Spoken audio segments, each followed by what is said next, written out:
Foi depois da missa das 7. Eu já estava me preparando para ir embora, colocando meu terço na bolsa e ajeitando o xale nos ombros. A igreja já estava quase vazia, só restavam alguns fiéis acendendo velas lá na frente. Foi quando senti uma mão no meu ombro. Me virei e era ele, o Padre Antônio, com aquela expressão séria que eu nunca tinha visto antes. Dona Maria, preciso falar com a senhora. Em particular. A voz dele saiu baixa, quase um sussurro. Meu coração gelou na hora. Em 30 anos frequentando aquela paróquia, ele nunca tinha me chamado assim, daquele jeito. Me levou até um canto afastado, perto do confessionário, longe dos ouvidos dos outros. E o que ele me contou naquele dia... Meu Deus! Eu carrego esse peso até hoje. Tem noites que ainda acordo assustada, pensando se fiz a coisa certa guardando esse segredo por tanto tempo. Preciso explicar melhor quem era o Padre Antônio para vocês entenderem o tamanho do choque que senti naquele dia. Eu frequentava a paróquia São Pedro desde que me casei com o Joaquim, faz mais de 40 anos. Criei meus 3 filhos lá, batizei todos, fiz primeira comunhão de cada um. O Padre Antônio chegou na nossa comunidade quando eu já estava com meus 30 e poucos anos. No começo, muita gente estranhou o jeito dele. Calado, sempre sério, não era de sorrir à toa como o padre anterior. Mas com o tempo, fomos conhecendo melhor aquele homem. Por trás daquela aparência severa, tinha um coração enorme. Era só ver como ele ouvia as confissões. Podia passar horas no confessionário, sem reclamar, sem olhar no relógio. Enquanto outros padres que conheci pareciam querer despachar logo os fiéis, ele escutava cada problema como se fosse o único do mundo. Eu mesma, quantas vezes não desabafei com ele? Quando meu Joaquim perdeu o emprego e a gente quase perdeu a casa, foi o Padre Antônio que nos ajudou, que organizou uma coleta entre os paroquianos mais abastados. Quando meu filho do meio, o Carlos, se envolveu com más companhias, foi ele quem conversou, quem trouxe de volta para o caminho certo, sem julgamentos, sem sermão de fogo e enxofre. Só com palavras certas, na hora certa. Ele era respeitado por todo mundo. Os jovens, os idosos, as crianças, todo mundo confiava nele. Era comum ver filas de pessoas esperando para falar com ele depois das missas. Tinha gente que vinha de outros bairros só para ouvir seus sermões, que eram simples, mas tocavam fundo. Não era daqueles padres modernos, desses que querem agradar todo mundo. Também não era dos antigos, rígidos demais. Estava ali no meio, firme na fé, mas com compaixão. Eu fazia parte do grupo das Filhas de Maria, ajudava na organização das festas da igreja, nas quermesses, nas novenas. Com o tempo, acabei me aproximando mais dele, virando uma espécie de ajudante informal. Às vezes ficava depois da missa, arrumando as flores do altar, organizando os folhetos, essas coisas. Também participava da pastoral da saúde, visitando doentes. O padre sempre me pedia opiniões sobre quem precisava de visita, quem estava passando por dificuldades na comunidade. Por isso, muita gente achava que eu sabia de tudo o que acontecia na paróquia. Dona Maria sabe, diziam. Pergunte para Dona Maria. Mas a verdade é que eu nunca imaginei. Nunca passou pela minha cabeça que aquele homem carregava um segredo tão grande. Um homem que parecia tão transparente, tão reto, guardando algo tão pesado dentro do peito por tantos anos. Padre Antônio não era de confidências pessoais. Nunca falava da própria vida, da família, do passado. A gente sabia que ele tinha vindo de um seminário no interior de Minas, que tinha sido transferido algumas vezes antes de chegar na nossa paróquia. Mas detalhes? Quase nada. Ele mantinha aquela distância que os padres antigos costumavam manter. Talvez por isso mesmo, por ele ser tão reservado, é que eu fiquei tão surpresa naquele domingo. Por que eu? Por que escolheu contar justamente para mim? Essa pergunta ainda me atormenta às vezes. Será que ele viu em mim alguém que podia carregar aquele fardo? Ou será que simplesmente não aguentava mais guardar aquilo sozinho e eu estava no lugar certo, na hora certa? Tenho que confessar uma coisa para vocês. Antes daquele dia, eu achava que conhecia bem o Padre Antônio. Achava que sabia quem ele era de verdade. Como a gente se engana, meu Deus.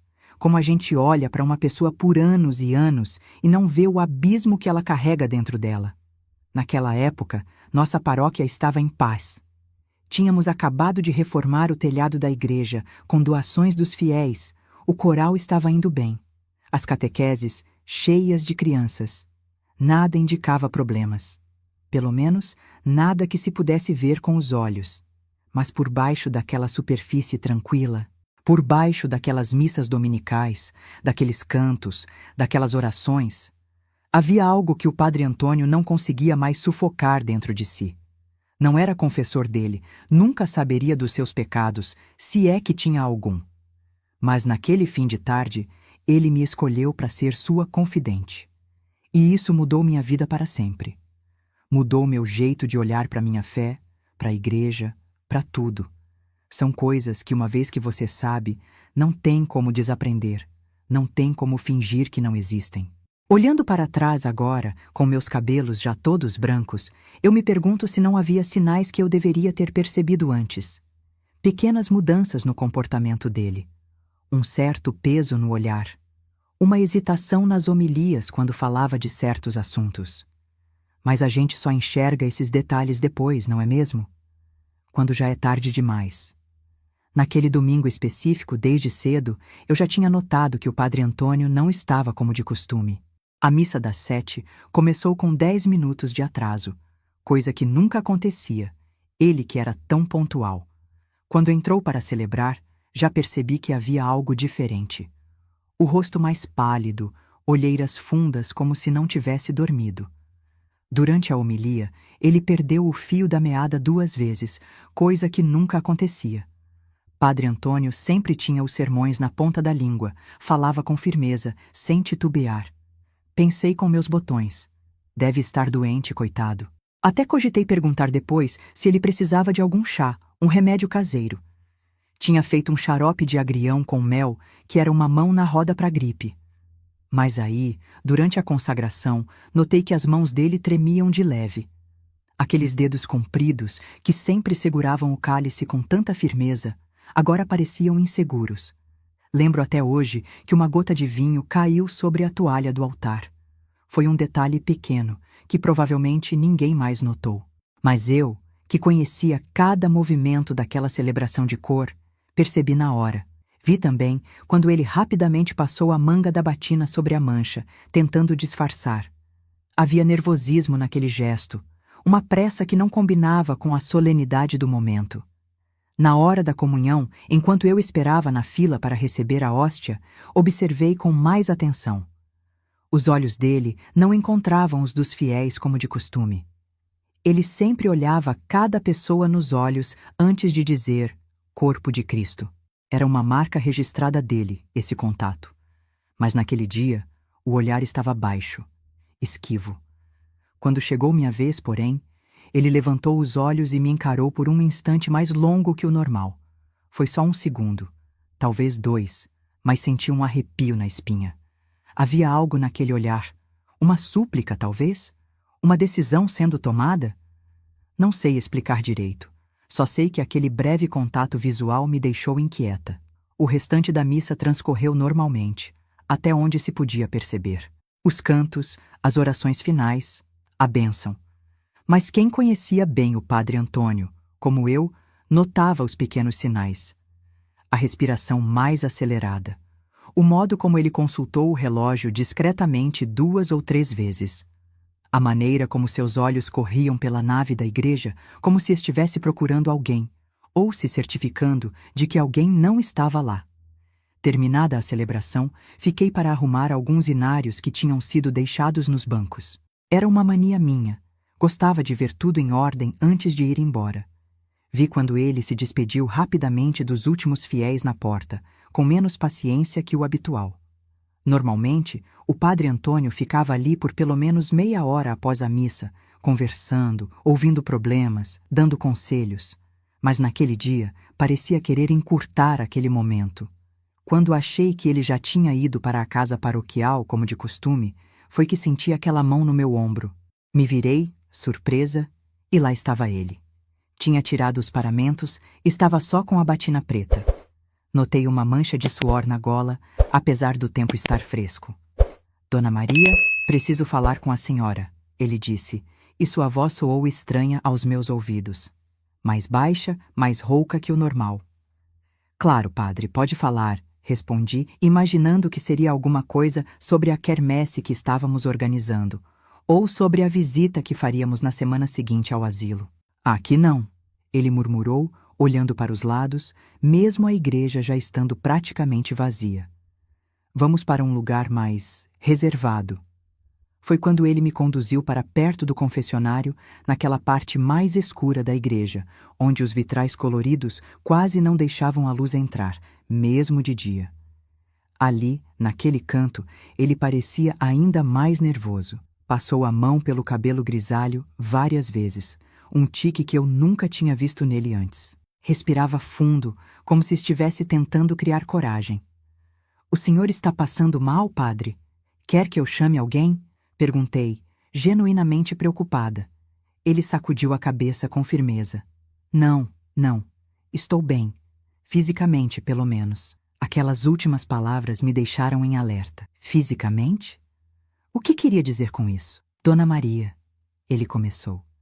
E então parou, como se as palavras tivessem ficado presas na garganta. Engoliu em seco, fechou os olhos por um momento. Quando os abriu de novo, havia uma determinação nova ali. Dona Maria, há quanto tempo a senhora frequenta esta paróquia? A pergunta me pegou de surpresa. Ele sabia muito bem a resposta. Mais de 40 anos, padre. O senhor sabe disso. E a senhora confia em mim? Outra pergunta estranha. Claro que sim, padre. Como não confiaria? Ele olhou para os lados novamente, um movimento rápido e nervoso dos olhos. Depois, baixou ainda mais a voz, obrigando-me a me inclinar para a frente para ouvir. O que eu vou lhe contar, nunca contei a ninguém, nem em confissão. É um fardo que carrego há muitos anos. Senti meu coração acelerar. Nunca tinha visto o padre Antônio assim, tão vulnerável, tão humano. Sempre achei que ele era uma rocha, inabalável na sua fé e na sua missão. Vê-lo assim, quase quebrando na minha frente, me assustou mais do que qualquer palavra que ele pudesse dizer. Preciso que a senhora me prometa que vai ouvir até o fim, e que depois vai decidir o que é certo fazer. Naquele momento, uma parte de mim queria dar meia volta e ir embora. Não queria aquela responsabilidade. Não queria carregar o que quer que fosse que ele precisava compartilhar com tanta urgência. Mas outra parte de mim, talvez a mais forte, sabia que não podia abandoná-lo naquele momento. Não depois de tantos anos em que ele tinha sido um pilar para mim e para tantos outros. Pode falar, padre, disse finalmente. Estou ouvindo. E foi quando ele começou a suar ainda mais, grandes gotas escorrendo pela testa. A voz, quando finalmente saiu, era apenas um sussurro trêmulo, tão diferente daquela voz firme e clara que comandava as missas. O que eu não sabia era que aquelas palavras que viriam a seguir mudariam tudo. Absolutamente tudo. O padre Antônio respirou fundo mais uma vez. Se apoiou na parede de pedra da igreja como se precisasse daquele suporte para não cair. Seus olhos, sempre tão serenos durante as missas, agora pareciam carregados de um peso que eu nunca tinha visto antes. Dona Maria, ele começou, a voz quase falhando. Tem coisas acontecendo por trás desses muros. Coisas que a senhora e os outros fiéis não imaginam. E não é de agora. Já acontece há muito tempo, desde antes de eu chegar aqui. Fiquei confusa com aquelas palavras. Que coisas poderiam estar acontecendo na nossa paróquia que eu, que praticamente vivia ali, não soubesse? Que segredos aquelas paredes de pedra poderiam esconder que fossem tão graves a ponto de deixar um homem como o padre Antônio naquele estado? Não estou entendendo, padre. Falei baixinho, também olhando em volta para ter certeza de que estávamos realmente sozinhos. Ele passou a mão pelo rosto, como se tentasse apagar algo da memória. Crianças, Dona Maria. Crianças que nunca deviam ter sido tiradas de suas mães. Aquelas palavras caíram sobre mim como água gelada. Crianças? Que crianças? Do que ele estava falando? Na minha cabeça começaram a surgir 1000 possibilidades, nenhuma delas boa. O senhor está falando do orfanato São José? Perguntei, me referindo a uma instituição que ficava a alguns quilômetros dali, administrada por freiras, onde a paróquia às vezes fazia doações. Ele balançou a cabeça negativamente. Não, não é sobre o orfanato. É sobre algo mais escondido. Algo que a igreja tem mantido em segredo por décadas. Senti um frio na barriga. Ali estava eu, uma dona de casa simples, uma avó de 5 netos, sendo escolhida para ouvir algo que soava cada vez mais como uma revelação terrível. Por que eu? O que eu poderia fazer com uma informação dessas? Padre, o senhor está me assustando, confessei, sentindo minhas mãos começarem a tremer de leve. Se é algo tão grave assim, não deveria falar com o bispo? Ou com as autoridades? Um sorriso amargo que nunca tinha visto antes naquele rosto surgiu nos lábios dele. O bispo? As autoridades? Ele quase riu, mas era uma risada sem alegria. Dona Maria, a senhora acha que eu não tentei? A senhora acha que fui o primeiro a perceber o que estava acontecendo? Aquilo me deixou ainda mais confusa. Se ele já tinha tentado falar com seus superiores e nada tinha sido feito, o que isso significava? Que tipo de segredo poderia ser tão grande que até mesmo a hierarquia da igreja preferia manter escondido? O padre Antônio olhou para o crucifixo pendurado na parede próxima e, por um momento, pareceu que estava falando mais com ele do que comigo. Sabe o que acontece com padres que tentam expor certas verdades, Dona Maria? Eles são transferidos, enviados para paróquias distantes no meio do nada. Ou pior. O que poderia ser pior? Perguntei, minha voz quase um sussurro agora. Ele não respondeu diretamente. Em vez disso, começou a me contar sobre sua trajetória antes de chegar à nossa paróquia. Como tinha servido em 3 dioceses diferentes em menos de 10 anos, sempre sendo transferido repentinamente, sem explicações claras. Como colegas seus do seminário, que também haviam feito perguntas demais, tinham desaparecido do mapa ou abandonado o sacerdócio em circunstâncias misteriosas. Quando cheguei aqui, ele continuou, prometi a mim mesmo que ficaria quieto, que cuidaria apenas das minhas obrigações, dos meus fiéis, que não mexeria em vespeiros. E por quase 15 anos, consegui me manter assim. Então, o que mudou, padre? Por que está me contando isso agora? Ele fechou os olhos, como se a resposta fosse dolorosa demais. Porque vi acontecer de novo, Dona Maria. Aqui, na nossa comunidade. E desta vez, eu não posso ficar calado. Tentei processar o que ele estava dizendo.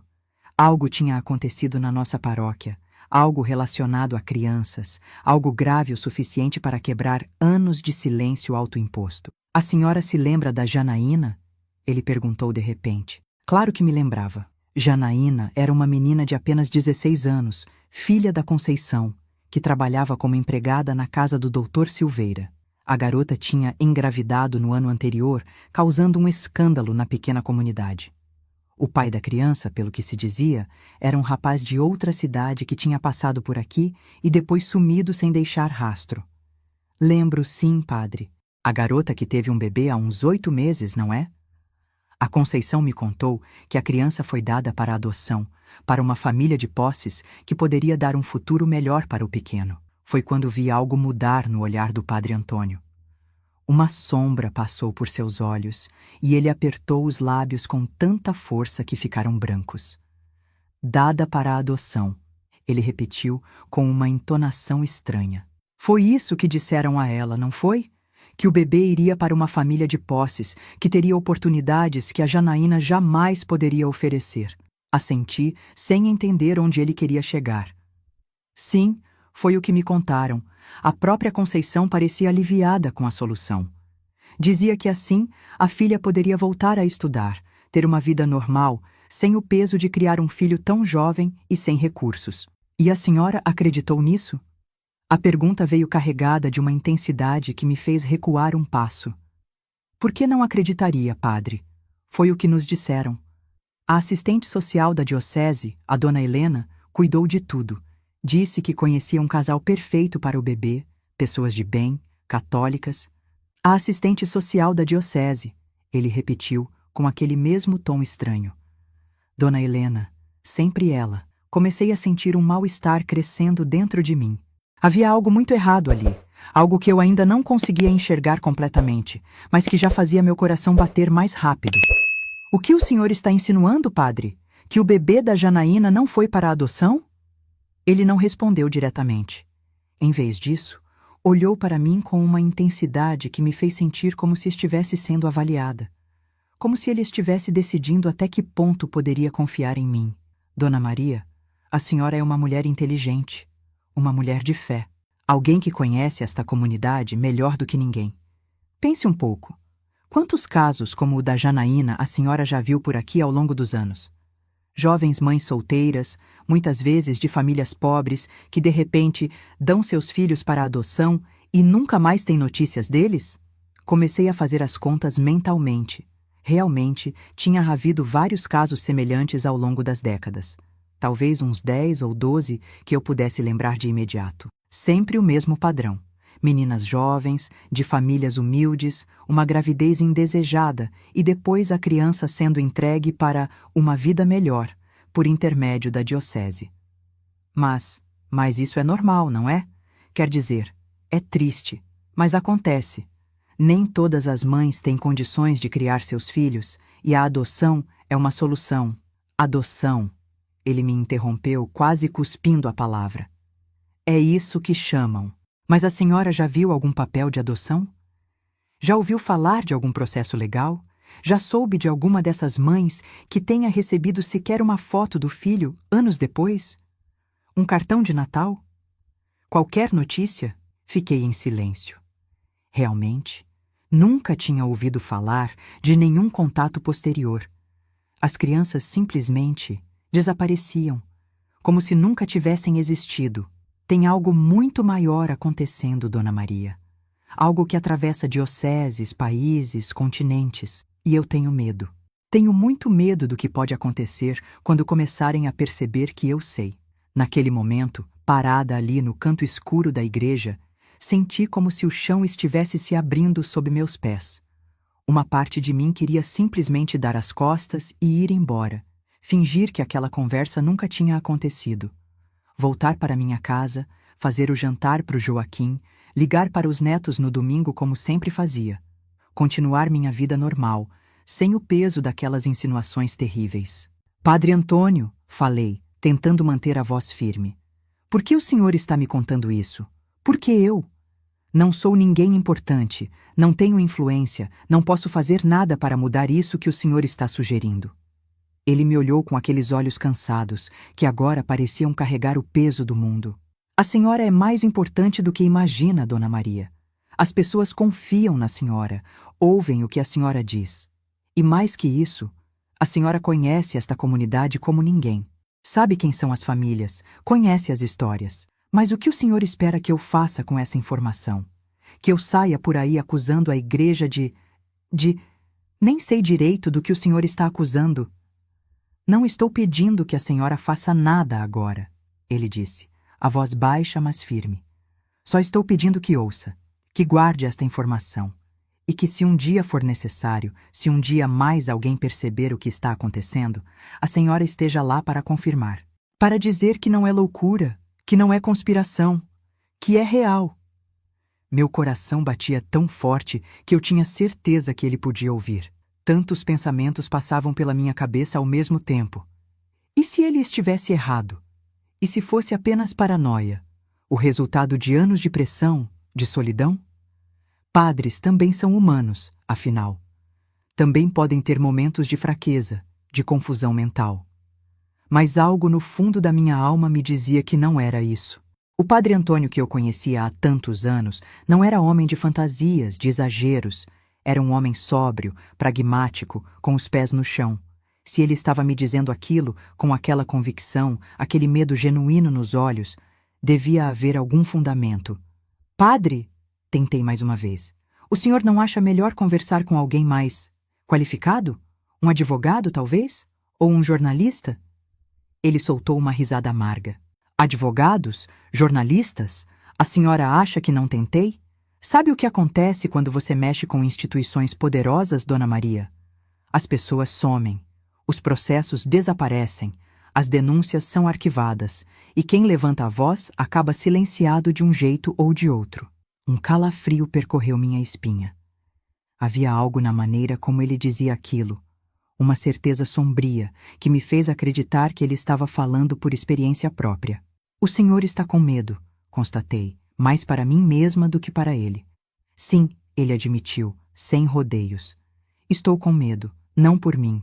Já vivi o suficiente, já fiz minhas escolhas, mas tenho medo por aquelas crianças, por aquelas mães, por todas as vidas que foram, que estão sendo destruídas enquanto falamos. Naquele instante, senti o peso da responsabilidade cair sobre meus ombros. Não era apenas uma confidência que ele estava compartilhando. Era um fardo que ele estava transferindo para mim. Um segredo que, uma vez sabido, não poderia ser dessabido. Eu queria sair dali, juro por Deus que queria, confessei, sentindo lágrimas começarem a se formar nos meus olhos. Mas minha consciência não deixava. Algo dentro de mim dizia que eu precisava ouvir até o fim, por mais difícil que fosse. O padre Antônio assentiu, como se entendesse perfeitamente. É assim que funciona, Dona Maria. A verdade tem esse poder. Uma vez que começamos a vislumbrá-la, não conseguimos mais fechar os olhos. É como tentar esquecer que o sol existe depois de tê-lo visto pela primeira vez. O senhor poderia contar isso na missa, sugeri, desesperada por encontrar uma solução. Falar para todos os fiéis de uma vez. Certamente alguém faria algo. Alguém importante ouviria. Ele sacudiu a cabeça com firmeza. Impossível. Seria silenciado antes mesmo de terminar a primeira frase. E depois, seria transferido para algum lugar remoto. Ou pior, já via acontecer antes com outros que tentaram. Então por que não conta para o bispo? Ele é seu superior. Certamente poderia... O bispo? Ele quase cuspiu a palavra. Dona Maria, a senhora acha que isso acontece sem o conhecimento dos superiores? Acha que algo dessa magnitude poderia ser mantido em segredo por tantos anos sem o consentimento, ou pelo menos à vista grossa, dos que estão no topo? Aquilo me chocou ainda mais. Estava sugerindo que a própria hierarquia da igreja estava envolvida? Era quase impossível de acreditar. Toda a minha vida tinha sido construída em torno da minha fé, da minha confiança naquela instituição. Eu sei o que a senhora está pensando, ele disse, como se lesse meus pensamentos. Está pensando que é impossível, que estou exagerando, que não pode ser tão grave assim. Eu entendo. Eu mesmo levei anos para aceitar o que estava vendo. Ninguém quer acreditar no pior sobre algo que ama, algo em que confia. Permaneci em silêncio, incapaz de negar suas palavras. Não estou pedindo que a senhora abandone sua fé. Ele continuou, mais suavemente agora. A fé verdadeira sobrevive à verdade, por mais dolorosa que seja. Estou apenas pedindo que mantenha os olhos abertos, que observe, que questione, e que, se um dia for necessário, tenha a coragem de falar. Senti uma lágrima escorrer pelo meu rosto. Era demais para processar de uma vez. Toda a minha visão de mundo parecia estar sendo sacudida pelos alicerces. O senhor está me pedindo para carregar um fardo muito pesado, padre, disse finalmente, a voz trêmula. Ele assentiu, com uma expressão de profundo pesar. Eu sei, Dona Maria, e acredite, se houvesse qualquer outra maneira. Mas não posso mais guardar isso sozinho, e não confio em mais ninguém além da senhora. Aquelas palavras me atingiram fundo. Por que eu? Por que tinha sido escolhida para carregar aquele segredo terrível? O que eu tinha feito para merecer aquele fardo? Se a senhora preferir não saber mais, ele disse, após um longo silêncio, eu entenderei. Podemos parar por aqui, e a senhora pode ir para casa, tentar esquecer esta conversa. Eu não a julgarei por isso. Era uma saída, uma porta de escape.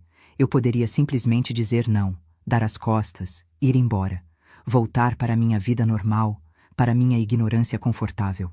Mas algo dentro de mim sabia que não conseguiria, que as palavras dele já tinham plantado uma semente que não poderia ser ignorada, que mesmo que eu tentasse fingir que aquela conversa nunca tinha acontecido, a dúvida já estava lá, crescendo, se espalhando. Continue, padre, disse finalmente, enxugando as lágrimas com as costas da mão. Quero ouvir tudo. O padre Antônio pareceu reunir todas as suas forças naquele momento. Respirou fundo, fechou os olhos por um instante, como se estivesse fazendo uma última oração silenciosa. Quando os abriu novamente, havia uma determinação nova ali. Sabe o que acontece com esses bebês, Dona Maria? Esses bebês que supostamente vão para a adoção? Ele fez uma pausa, como se as próximas palavras fossem difíceis demais de pronunciar. Eles são vendidos, vendidos como mercadoria. Senti como se tivesse levado um tapa na cara. Vendidos? Crianças sendo vendidas? Na nossa comunidade, pela nossa igreja? Era absurdo demais para processar. O senhor não pode estar falando sério, sussurrei, incrédula. Queria não estar, ele respondeu, com uma amargura que nunca tinha visto nele antes. Queria poder dizer que é apenas um pesadelo, que estou confundindo as coisas. Mas não estou, Dona Maria. Vi documentos, ouvi conversas, investiguei por anos, em silêncio, juntando as peças. Mas como? Quem faria uma coisa dessas? É um esquema antigo, ele explicou, a voz agora mais firme, como se, tendo começado a contar, precisasse ir até o fim. Começa com padres de paróquias vizinhas, identificando meninas vulneráveis, jovens, pobres, muitas vezes sem estrutura familiar sólida. Meninas que engravidam e não têm para onde correr. Ele continuou, descrevendo um sistema que parecia saído de um pesadelo.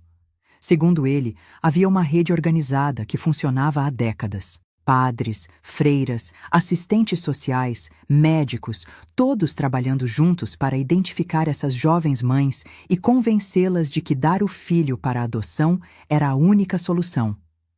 Eles usam a fé dessas meninas contra elas, Dona Maria. Falam de pecado, de vergonha, de como uma mãe solteira jovem seria um escândalo, como a criança sofreria preconceito, e depois oferecem a solução perfeita, uma adoção por famílias de posses, católicas, que dariam tudo o que a criança precisasse. Mas isso não seria bom? Perguntei, ainda tentando encontrar algum sentido naquilo tudo. Quero dizer, se as famílias adotivas realmente existem e são boas, não existem processos de adoção, Dona Maria. Ele cortou, incisivo. Não há papelada oficial, não há acompanhamento, não há registro. O que há são casais ricos, muitos do exterior, pagando quantias enormes para levar essas crianças. Estamos falando de dezenas, talvez centenas de milhares de reais por bebê. Senti meu estômago revirar. Era difícil demais de acreditar. E ainda assim, enquanto ele falava, peças começavam a se encaixar em minha mente, todas aquelas histórias semelhantes ao longo dos anos. O fato de nunca, jamais, termos notícias das crianças depois. A maneira como tudo era sempre tratado com tanto sigilo, tanta pressa. O caso da Janaína foi o que me fez ter certeza, continuou o padre Antônio. Eu já desconfiava há muito tempo, mas sempre tentava me convencer de que estava imaginando coisas, que era apenas paranoia minha. Mas com ela, eu vi tudo acontecendo bem debaixo do meu nariz. Ele me contou como tinha percebido a aproximação de Dona Helena, a tal assistente social da diocese, assim que soube da gravidez da Janaína. Como tinha notado as visitas frequentes, as conversas particulares. Como a menina, que inicialmente estava determinada a ficar com o bebê, mesmo contra tudo e todos, foi aos poucos sendo convencida de que a adoção era a única saída. E então, um dia, ouvi uma conversa. Não era para ter ouvido, estava passando pelo corredor da casa paroquial quando escutei a voz de Dona Helena ao telefone. Ela estava falando em inglês. Achava que ninguém entenderia. Mas eu estudei no seminário, sei o suficiente. Estava falando sobre o bebê da Janaína, Dona Maria, sobre quanto o casal americano estava disposto a pagar. Estava negociando o preço de uma criança como quem negocia um objeto. Senti lágrimas nos olhos. Pensei na Janaína, tão jovem, tão frágil, sendo manipulada daquela forma. Pensei no seu bebê, levado para Deus sabe onde, sem qualquer garantia de bem-estar.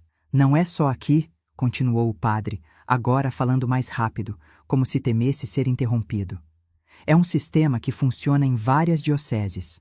Paróquias rurais, comunidades pobres, lugares onde ninguém faz muitas perguntas. Eles identificam as meninas vulneráveis, fazem a abordagem, convencem, tiram os bebês e depois os enviam para um centro de transição, uma casa mantida pela diocese na capital, onde as crianças ficam até serem entregues aos compradores. Compradores, repeti, a palavra soando horrível em minha boca. Sim, compradores. Casais ricos, principalmente do exterior, Estados Unidos, Canadá, Europa.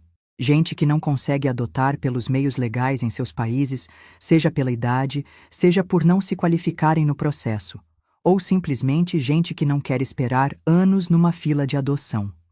E o dinheiro? Para onde vai? Ele deu um sorriso triste. Aí é que está o grande segredo, Dona Maria. O dinheiro vai para os cofres da igreja. Não oficialmente, claro. Passa por instituições de caridade, fundações, contas no exterior. Mas no fim, financia projetos, reformas, compra de propriedades. A senhora nunca se perguntou como certas dioceses conseguem construir catedrais tão grandiosas em regiões tão pobres? Senti um calafrio. Lembrei da recente reforma da catedral na capital, um projeto milionário que tinha causado espanto pelo luxo, pela grandeza. Na época falava-se de doações generosas de fiéis anônimos. E os bebês? O que acontece com eles depois? Perguntei, temendo a resposta. Na melhor das hipóteses, vão realmente para famílias que, mesmo tendo comprado, os tratam bem, os criam com amor. Na pior, ele hesitou e vi que havia coisas que nem mesmo ele tinha coragem de dizer em voz alta. Meu Deus, foi tudo que consegui murmurar. Exatamente, Dona Maria. Meu Deus, o mesmo Deus em nome de quem essas atrocidades são cometidas.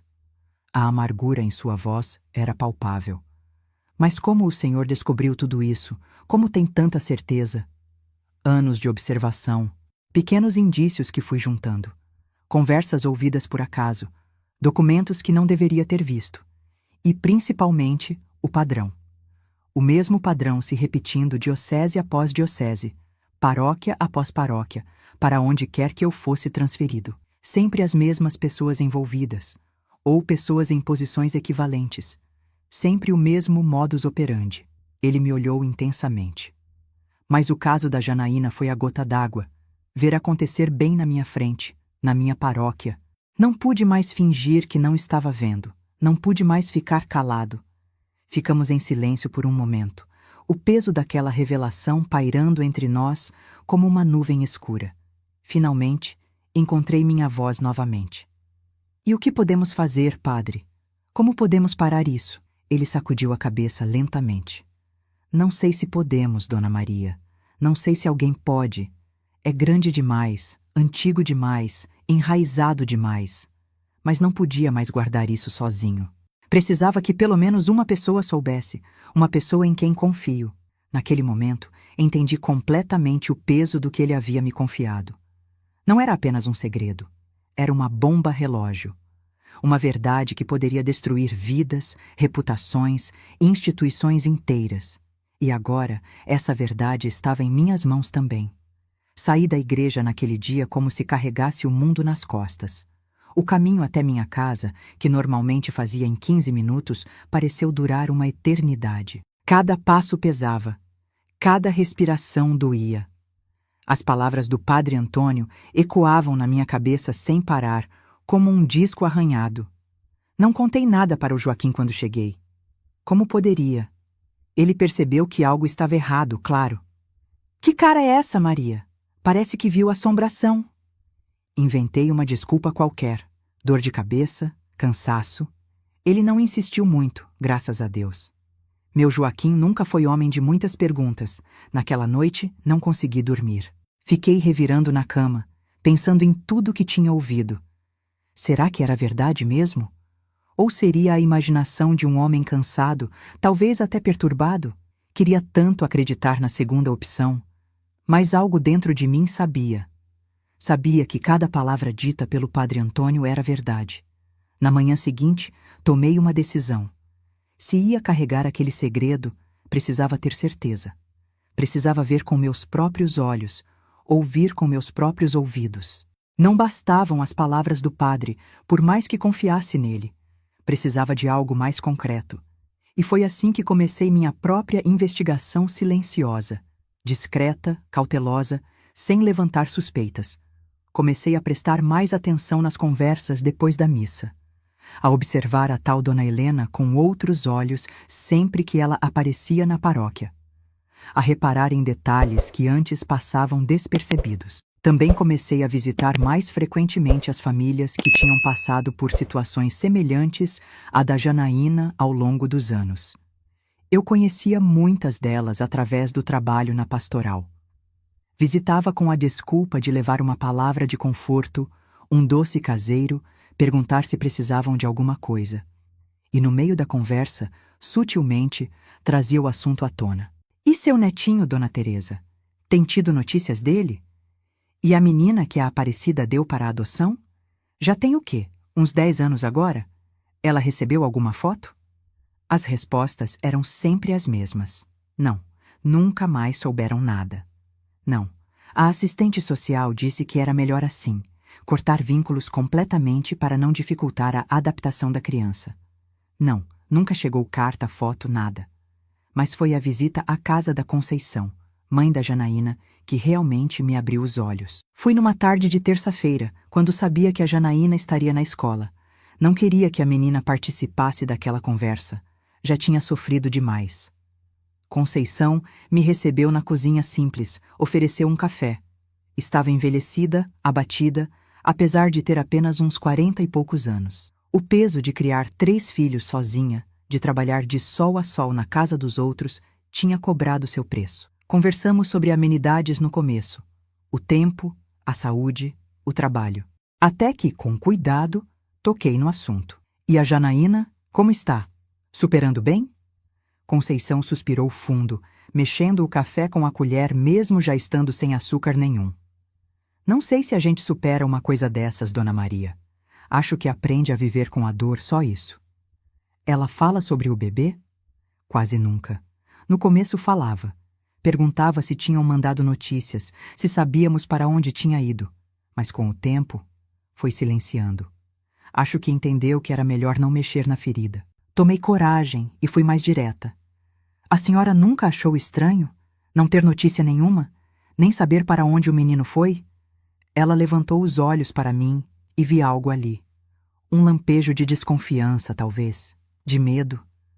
A Dona Helena explicou que era assim mesmo, que as famílias adotivas preferiam não manter contato para não confundir a criança, que era para o bem dele. E a senhora acreditou? A pergunta saiu mais direta do que eu pretendia. Conceição me olhou surpresa, depois desviou o olhar. O que mais eu poderia fazer, Dona Maria? A barriga da menina já estava crescendo, o pai da criança sumiu no mundo, a escola ameaçando expulsar ela. Quando a Dona Helena apareceu com aquela solução, pareceu um milagre. Mas a Janaína queria dar o bebê? Ela concordou? Conceição hesitou. No começo, não. Chorava dia e noite, dizia que queria ficar com o filho. Mas a Dona Helena conversou muito com ela. Explicou como seria difícil, como a criança sofreria preconceito, como ela mesma não teria futuro sendo mãe tão jovem. E aí a Janaína mudou de ideia? Não diria que mudou de ideia. Acho que se conformou. Aceitou que não tinha escolha. Fiquei em silêncio, absorvendo aquelas palavras.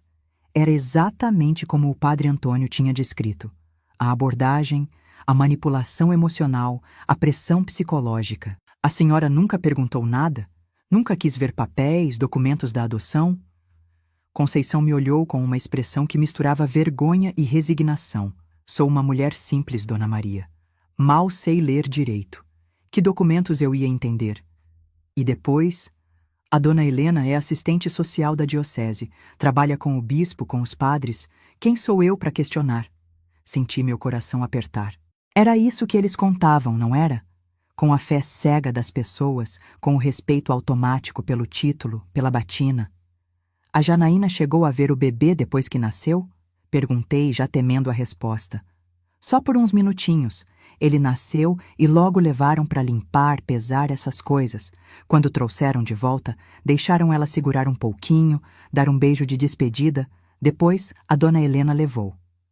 Levou? No mesmo dia? Foi tudo muito rápido. Disseram que era melhor assim, menos sofrimento. A Janaína nem teve alta ainda, estava de cama no hospital, fraca da cesariana. Cada detalhe que Conceição contava confirmava mais e mais o que o padre tinha me revelado. A pressa, o sigilo, a falta de documentação adequada, a pressão psicológica. Tudo batia. A senhora nunca desconfiou de nada? Perguntei finalmente, escolhendo as palavras com cuidado. Conceição ficou em silêncio por um tempo que pareceu infinito. Depois, com a voz quase num sussurro, me olhou nos olhos. Teve uma coisa que nunca contei para ninguém. Esperei, o coração acelerado. No dia que levaram o bebê, eu estava no corredor do hospital. Tinha ido comprar um café na cantina. Quando voltava para o quarto da Janaína, vi a dona Helena saindo com o bebê no colo. Ela não me viu. E tinha um homem esperando ela na saída. Um gringo, sabe? Loiro, alto, com roupa cara. Os dois conversaram baixinho e aí ela entregou o bebê para ele. Assim, direto, sem mais nem menos. E ele deu uma coisa para ela, um envelope. Senti um calafrio percorrer minha espinha. Na hora não pensei nada, continuou Conceição, agora com lágrimas nos olhos. Achei que devia ser o pai adotivo, ansioso para conhecer o filho. Mas depois comecei a achar estranho. Por que a entrega seria ali, no estacionamento do hospital? Por que não houve nenhuma apresentação, nenhuma conversa conosco? Por que tudo às escondidas? Ela enxugou as lágrimas com a ponta do avental. Mas o que eu ia fazer, Dona Maria? Questionar? Quem ia acreditar em mim? E se acreditassem, o que mudaria? O menino já estava ido. Naquele momento, olhando para aquela mulher quebrada à minha frente, senti uma raiva que nunca tinha sentido antes.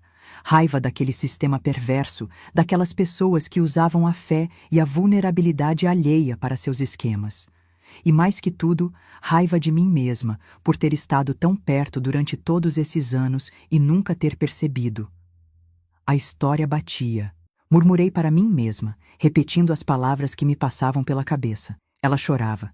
Dizia que queriam o bem do bebê, mas nunca mais soube dele. A senhora disse alguma coisa? Perguntou Conceição, me tirando do transe. Não, nada, respondi rapidamente. Só estava pensando alto. Saí da casa de Conceição naquele dia com a certeza absoluta de que o padre Antônio estava certo. Não era paranoia, não era exagero, era real.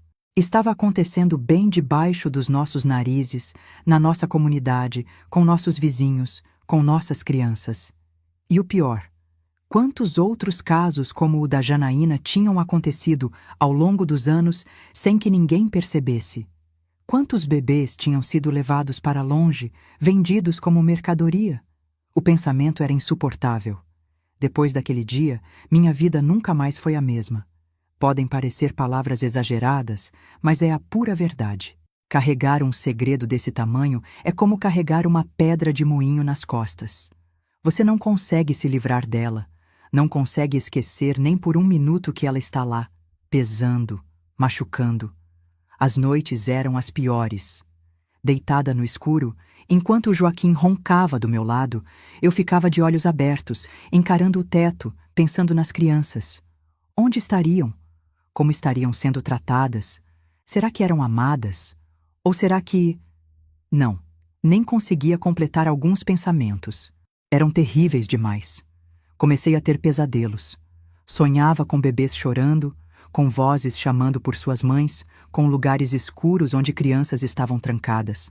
Acordava suada, coração disparado, às vezes até gritando. O Joaquim se preocupava, claro. Maria, você precisa ir ao médico. Não é normal acordar assim toda noite. Mas que médico poderia me ajudar? Que remédio poderia curar o que eu estava sentindo? Durante o dia, não era muito melhor. Andava pela rua e, de repente, me pegava olhando para cada criança que passava. Será que era uma daquelas que foram levadas? Será que os pais que a acompanhavam eram realmente seus pais? Ou será que tinham comprado aquela criança, como quem compra um objeto? O pior era ir à igreja. Cada vez que entrava naquele lugar que antes me trazia tanta paz, agora sentia um nó no estômago. Olhava para o altar e pensava em quantas missas tinham sido celebradas, quantas orações tinham sido feitas, quantos sacramentos tinham sido administrados por pessoas que participavam daquele esquema horrível. Era como se tudo tivesse sido manchado, contaminado. Comecei a faltar às missas. Primeiro uma vez ou outra, depois com mais frequência. O Joaquim estranhava. Logo você, Maria, que nunca perdeu um domingo? Inventava desculpas. Dor de cabeça, mal-estar, muito serviço em casa. Ele fingia que acreditava, mas via nos olhos dele que sabia que algo estava errado. Pensei muitas vezes em contar para ele. Afinal, era meu marido há mais de 40 anos. Se não podia confiar nele, em quem confiaria? Mas toda vez que abria a boca para começar, travava. E se ele não acreditasse? E se achasse que eu estava ficando maluca? Ou pior, e se acreditasse e quisesse fazer algo a respeito? Denunciar? Confrontar? Não podia arriscar a segurança dele. Então guardei tudo para mim. Dia após dia, noite após noite. O segredo foi me consumindo por dentro, como um câncer silencioso. Pensei em denunciar, claro que pensei. Quantas noites passei acordada, planejando o que faria. Iria à polícia. Não, melhor, iria a um jornal grande, da capital. Contaria tudo, daria nomes, datas, detalhes. Ajudaria a desmontar aquele esquema terrível. Mas sempre que chegava perto de agir, a dúvida me paralisava. Que provas eu tinha? A palavra de um padre que agora estava morto contra uma instituição com séculos de existência, com poder, dinheiro, influência. Quem acreditaria em mim? Uma velha dona de casa, sem estudo, sem posição. Contra a igreja? Contra padres, bispos, assistentes sociais? Contra um sistema antigo, enraizado, escondido por tantos anos? E havia o medo também. Não vou negar. Se o que o padre Antônio tinha me contado era verdade, e no fundo do meu coração eu sabia que era, então estávamos falando de pessoas poderosas, perigosas. Pessoas que não hesitariam em silenciar quem ameaçasse seus segredos, seus negócios. O que acontece com padres que fazem perguntas demais? Ele tinha me dito. São transferidos, ou pior. Aquele ou pior ecoava na minha cabeça. O que aconteceria com uma senhora como eu, sem a proteção de uma batina, sem o respeito de um título? Tinha meus filhos para pensar também, meus netos. E se algo acontecesse comigo? E se algo acontecesse com eles por minha causa? Não podia arriscar. O medo me paralisava, me sufocava. E então veio a culpa. A terrível culpa de saber e não fazer nada, de ser cúmplice pelo silêncio. Cada vez que via uma notícia sobre tráfico de crianças, sobre exploração, sobre adoções ilegais, sentia como se fosse uma punhalada no peito. Eu sabia e não estava fazendo nada. Tentei encontrar maneiras menores, mais seguras de ajudar. Comecei a dar palestras para jovens mães na comunidade, alertando sobre seus direitos. Organizei um grupo de apoio para meninas grávidas, para que soubessem que tinham opções, que não estavam sozinhas. Fiquei de olho na tal Dona Helena e em qualquer figura suspeita que aparecesse na paróquia. Pequenas ações, gotas no oceano. Não eram suficientes, eu sabia. Mas era o que conseguia fazer sem colocar a mim mesma ou minha família em risco. Era o meu jeito covarde de tentar limpar a consciência. Os anos foram passando. A culpa não diminuía, mas aprendi a viver com ela. Como se aprende a viver com uma cicatriz, com um membro amputado. Não se esquece que está lá, mas segue-se em frente porque é preciso. Minha saúde começou a sofrer. Pressão alta, insônia crônica, problemas digestivos. Os médicos diziam que era coisa da idade, estresse, ansiedade. Receitavam remédios que eu tomava sem muita convicção. Como curar um mal que vem da alma, não do corpo? O pior eram os encontros casuais com as mães que tinham perdido seus bebês. Na feira, no mercado, na rua, elas sorriam para mim, me cumprimentavam, perguntavam pela família, e eu sorria de volta, fazia as mesmas perguntas de sempre, enquanto por dentro gritava. Queria agarrá-las pelos ombros, sacudi-las, dizer: seu filho não foi para adoção, ele foi vendido, vendido como um pedaço de carne. Mas as palavras nunca saíam. Ficavam presas na garganta, sufocadas pelo medo, pela dúvida, pela covardia.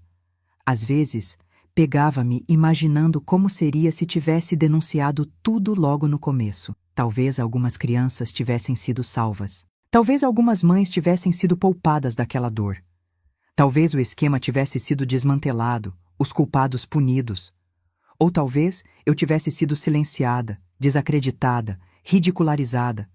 Talvez tivesse posto minha família em perigo para nada. Talvez o sistema fosse grande demais, forte demais para ser derrubado por uma simples mulher como eu. Essas dúvidas me consumiam. Era como viver em um limbo moral, nunca sabendo se tinha feito a coisa certa ou a coisa errada, se tinha sido prudente ou covarde, se tinha protegido minha família ou traído aquelas crianças. Quem acreditaria em mim? Eu me perguntava nas noites sem sono. Quem daria ouvidos a uma velha contra a igreja? Contra um sistema antigo, poderoso, que se escondia tão bem atrás de obras de caridade e palavras bonitas sobre Deus? E assim fui vivendo, dia após dia, carregando esse segredo como quem carrega uma cruz. Uma cruz invisível para os outros, mas terrivelmente real para mim. Uma cruz que dobrava meus ombros, que curvava minha coluna, que pesava mais a cada ano que passava. Até que um dia o padre Antônio morreu. E com ele, pensei eu na época, morreria também qualquer chance de que a verdade viesse à tona. Porque agora era só minha palavra. A palavra de uma velha sem provas, sem testemunhas, sem nada além da própria convicção. Foi então que percebi. Estava completamente sozinha com aquele segredo. E teria que decidir, de uma vez por todas, o que fazer com ele. Foi numa manhã de terça-feira que recebi a notícia. O telefone tocou cedo, antes mesmo do Joaquim sair para a padaria comprar o pão, como fazia todas as manhãs. Era a Terezinha, coordenadora do grupo de oração, a voz embargada, mal conseguindo falar. Dona Maria, o padre Antônio, ele faleceu. Senti como se o chão tivesse se aberto sob meus pés. Sentei na cadeira mais próxima, as pernas tremendo, incapaz de dizer qualquer coisa por alguns segundos. Como assim, Terezinha? Ele estava doente? Não que a gente soubesse. Foi o coração, pelo que estão dizendo. O sacristão foi acordá-lo para a missa das 6 e o encontrou já sem vida. Coração. Claro que tinha sido o coração. Um coração que carregava um peso imenso, que guardava segredos terríveis demais. Um coração que sabia coisas que ninguém deveria saber. Não consegui derramar uma lágrima naquele momento. O choque era grande demais. Desliguei o telefone e fiquei sentada ali, olhando para o nada, enquanto o Joaquim entrava pela porta da cozinha, trazendo o cheiro de pão fresco. Maria, que cara é essa, mulher? O padre Antônio morreu. Foi tudo o que consegui dizer. O velório foi na própria igreja.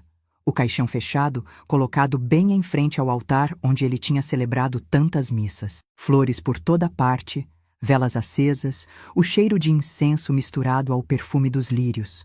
A igreja lotada, pessoas chorando, rezando, compartilhando histórias sobre como o padre tinha sido importante em suas vidas. Fiquei num canto, observando tudo como se estivesse fora do meu corpo. Ouvia os comentários ao meu redor. Um santo homem, diziam, tão dedicado à paróquia, nunca negou ajuda a ninguém, um verdadeiro servo de Deus. E eu, só eu, carregava o conhecimento do que realmente havia dentro daquele homem. Do tormento que ele vivia, do segredo que o consumia, da coragem que teve ao me contar, do medo que sentia das consequências. O bispo veio de outra cidade para a missa de corpo presente. Um homem imponente, de voz grave, que falou longamente sobre a dedicação do padre Antônio, sobre como ele tinha sido um exemplo para toda a diocese, sobre como seu legado permaneceria para sempre naquela comunidade. Cada palavra era como uma faca se torcendo na minha alma. Legado. Que legado era esse que permaneceria? O dos bebês vendidos? Das mães enganadas, das vidas destruídas? Depois da cerimônia, quando já levavam o caixão para o cemitério, o bispo me chamou de lado. Gelei. Será que ele sabia?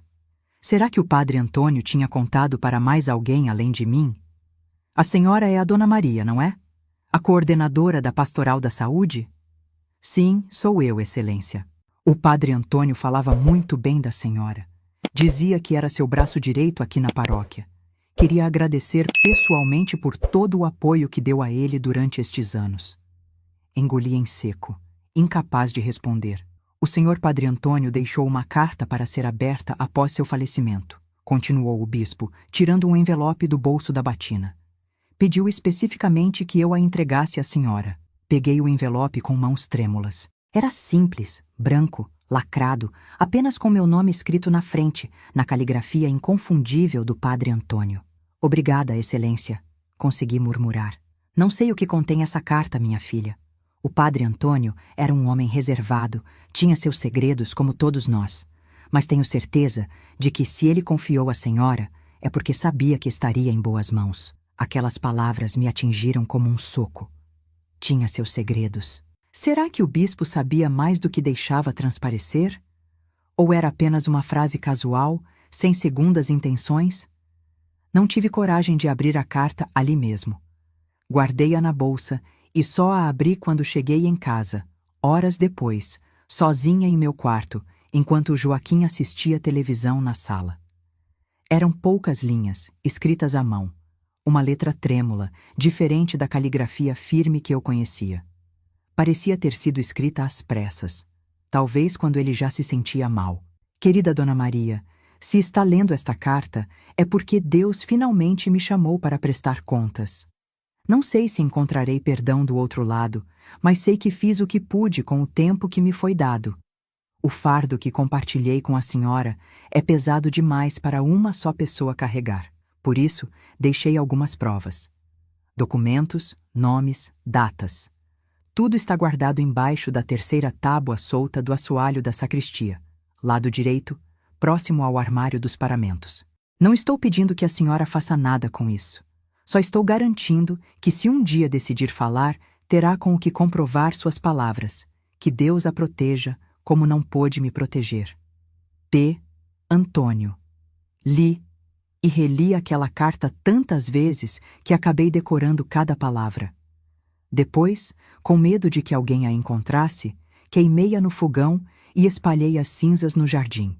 Os dias que se seguiram foram um pesadelo. Não conseguia dormir pensando naqueles documentos escondidos na sacristia. Tinha que ir buscá-los antes que alguém os encontrasse. Mas como? A igreja agora estava sempre com gente, preparando tudo para a chegada do novo padre, que viria substituir o padre Antônio. Finalmente, uma semana depois, encontrei uma oportunidade. Me ofereci para ajudar na limpeza da sacristia, dizendo que queria que tudo estivesse perfeito para o novo pároco. A Terezinha, que coordenava os trabalhos, ficou tão grata que me deixou sozinha lá por quase uma hora. Encontrei a tábua solta exatamente onde a carta dizia. E lá embaixo, embrulhado num pano escuro, estava um pacote. Dentro dele, exatamente o que o padre Antônio tinha prometido. Documentos, anotações, até mesmo algumas fotografias. Provas concretas do esquema terrível que ele tinha me revelado. Guardei tudo na minha bolsa e saí dali o mais rápido que pude, o coração batendo tão forte que achei que fosse ter um infarto ali mesmo. Em casa, examinei todo o material. Era ainda pior do que imaginava. Nomes de padres, freiras, médicos, funcionários públicos, todos envolvidos. Datas, valores, destinos das crianças. Um sistema organizado, meticuloso, funcionando há décadas. A pergunta que não saía da minha cabeça era: o que fazer com aquilo tudo? Denunciar? Agora tinha provas, mas ainda havia o medo. O medo de não ser acreditada, o medo de represálias, o medo do escândalo que aquilo causaria. E, principalmente, o medo do que poderia acontecer com as crianças que já tinham sido levadas. Seriam encontradas, devolvidas, e se estivessem felizes em suas novas vidas? Tinha o direito de virar tudo de cabeça para baixo? Dias se transformaram em semanas, semanas em meses, meses em anos. E eu, Paralisada pelo medo e pela dúvida, não fiz nada. Guardei aqueles documentos num lugar seguro e carreguei o segredo comigo. Como um tumor maligno que cresce em silêncio, devorando a pessoa por dentro sem que ninguém perceba. O novo padre chegou. Jovem, cheio de ideias novas, de planos para a paróquia. A vida seguiu. A dona Helena, a assistente social, foi transferida para outra diocese. Coincidência? Ou alguém também desconfiava dela? O tempo foi passando. Enterraram o padre Antônio como um santo, como um exemplo a ser seguido. Fizeram até uma placa em sua homenagem, colocada na entrada da igreja, em memória do padre Antônio, que dedicou sua vida a esta comunidade. E eu, toda vez que passava por aquela placa, sentia um nó na garganta. Porque eu sabia o peso que ele carregava no coração. Sabia que sob aquela imagem de santidade havia um homem atormentado, que tinha visto coisas terríveis e não tinha conseguido impedi-las. Um homem que, no fim, tinha tentado fazer o certo, que tinha confiado em mim para continuar seu legado. O verdadeiro legado, não aquele mencionado pelo bispo. A verdade, por mais dolorosa que fosse. E eu o tinha decepcionado. E assim os anos foram passando, um após o outro. Meus filhos cresceram, se casaram, me deram netos. Os netos cresceram, alguns já me deram bisnetos. O Joaquim se foi há quase 10 anos. Deus o tenha. E eu fui ficando para trás, como uma árvore velha que vê a floresta se renovar ao seu redor. Nunca me esqueci do padre Antônio, nem do que ele me contou naquela tarde distante. Como poderia? Aquele segredo se tornou parte de mim. Como as rugas no meu rosto, como as manchas nas minhas mãos, como os cabelos brancos, que já nem tento mais esconder. Os documentos continuam guardados, escondidos onde ninguém jamais pensaria em procurar. Às vezes, nas noites de insônia que se tornaram tão frequentes na velhice, penso em pegá-los, em finalmente fazer algo com eles. Mas então vem a dúvida, sempre a mesma. Será tarde demais? Que diferença faria agora, tantos anos depois? Muitas das pessoas envolvidas já morreram. O bispo, a dona Helena, vários dos padres mencionados nos documentos. O tempo fez o que faz sempre. Levou tudo, menos a memória e a culpa que carrego. Às vezes me pergunto sobre as crianças. Não são mais crianças, claro. São adultos agora. Talvez com seus próprios filhos. Terão tido uma boa vida? Terão sido amados? Saberão de onde vieram? Ou vivem em completa ignorância sobre suas origens? E as mães? Quantas delas ainda vivem com aquela dor, aquela dúvida? Quantas, como a Conceição, viram seus filhos serem levados com a promessa de uma vida melhor e nunca mais souberam deles? Já não frequento mais a igreja como antes. Minhas pernas não me levam tão longe. E a verdade é que nunca mais senti a mesma paz naquele lugar. Mas ainda rezo todos os dias. Rezo pelos bebês que foram levados. Rezo pelas mães que ficaram. Rezo pelo padre Antônio, que pelo menos tentou fazer alguma coisa, mesmo que tarde demais. E rezo por mim mesma, pedindo um perdão que não sei se mereço. Muitas vezes pensei em contar tudo para alguém. Para minha filha mais velha, a Lourdes, que sempre foi a mais compreensiva. Ou para meu neto Pedro, que é advogado, que talvez soubesse o que fazer com aquelas provas. Mas nunca tive coragem.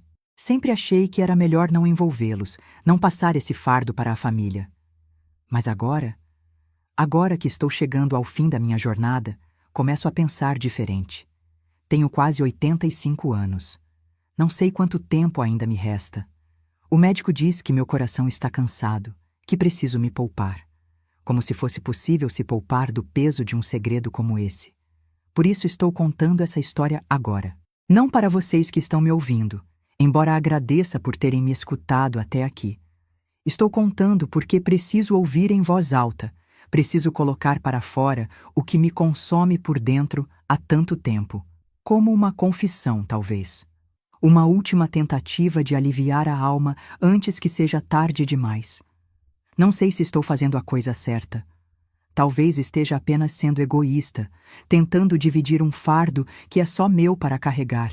Talvez esteja fazendo o que deveria ter feito décadas atrás, mesmo que agora pareça tarde demais.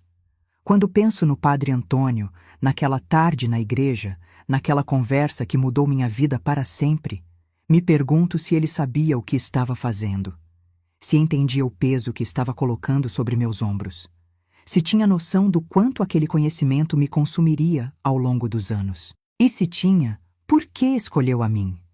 Por que não levou aquele segredo para o túmulo, como tantos outros fazem com seus pecados, suas culpas, suas descobertas terríveis? Talvez porque ele sabia, como eu sei agora, que há segredos que são pesados demais para uma só pessoa carregar, que precisam ser compartilhados, mesmo que o preço seja alto, mesmo que signifique perturbar a paz de quem ouve. Ou talvez ele simplesmente não aguentasse mais o silêncio, como eu não aguento mais. Não sei o que acontecerá depois que eu contar esta história. Não sei se alguém acreditará, se alguém se importará, se alguém fará algo a respeito. Talvez seja apenas mais uma história de uma velha com a mente cheia de fantasias, de medos, de arrependimentos. Mas pelo menos terei tentado. Terei honrado a confiança que o Padre Antônio depositou em mim, mesmo que tardiamente. Terei feito o que ele me pediu, ser testemunha. Dizer que não é loucura, que não é conspiração, que é real. Os documentos... Bem, os documentos ainda estão onde os guardei. E antes que seja tarde demais, vou garantir que cheguem às mãos certas. Não sei se farão diferença agora, tantos anos depois, mas são a única prova concreta que tenho. A única coisa que pode dar peso às minhas palavras, que pode transformar esta confissão em algo mais do que apenas a história de uma velha perturbada. Talvez eu esteja fazendo o certo contando isso aqui, ou talvez eu esteja só tentando me aliviar antes da minha hora também chegar. Não sei dizer. A linha entre coragem e covardia, entre certo e errado, parece cada vez mais tênue à medida que envelhecemos. E você que está me ouvindo, o que faria no meu lugar? Guardaria isso até o fim? Ou revelaria, mesmo sem saber as consequências? É fácil julgar quando não se está na situação, não é mesmo? Quando não se tem que fazer a escolha, quando não se tem que viver com o peso dela depois.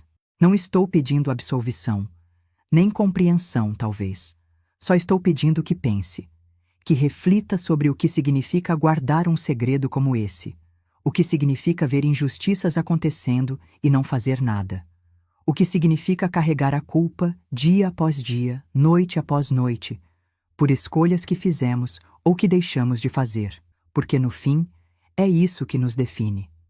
Não os segredos que guardamos, mas o que decidimos fazer com eles. Bem, meus queridos, chegou a hora de nos despedirmos.